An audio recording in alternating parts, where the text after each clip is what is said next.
ऊंच उतराही बाबा कैसा गारा वाहो दुल्हे जे करैया सनान हो रेशम के डोरिया लिहले सुंदरी दुल्हिन देई पूछे दुल्हा राम से बाती हो रेशम के डोरिया लिहले सुंदरी दुल्हिन देई पूछे दुल्हा राम से बाती हो कवन महीनवा दुल्हे कवन पखवा हो कौन घरी जनम तू हार हो कवन महीनवा दुल्हे कवन पखवा हो कौन घरी जनम तू हार हो तना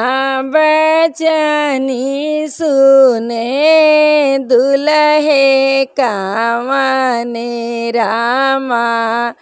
धाई महालिया के जाई हो कौन घरी मोरी मैया हमरा जनमवा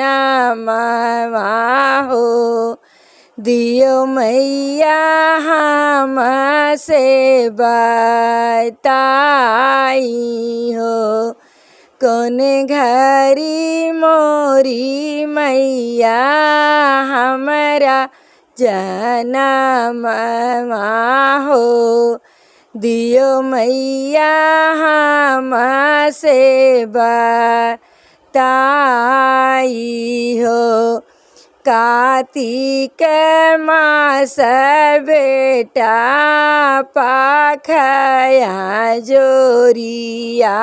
हो सझाइनी लाटी छितराई हो कार्तिक मास बेटा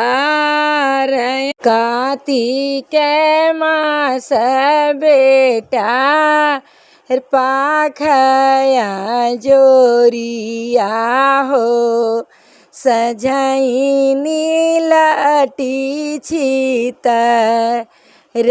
छितराई हो आधी राती मोरे बेटा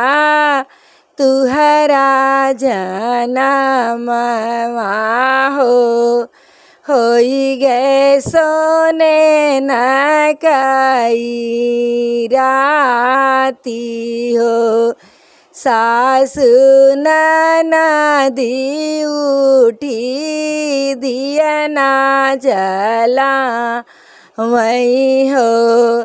आंगने में बाजा जय बधाऊ हो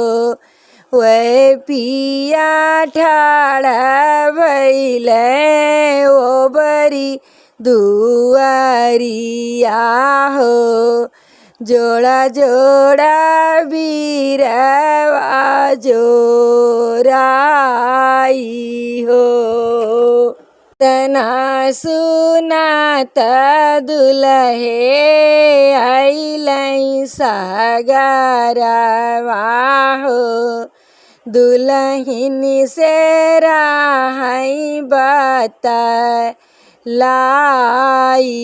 हो हंसी हंसी पूछे दुल्हे सुंदरी दुल्हिनी से कौने घरी जाना तू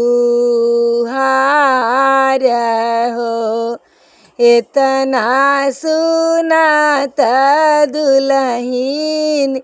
गईली जे घरवा हो।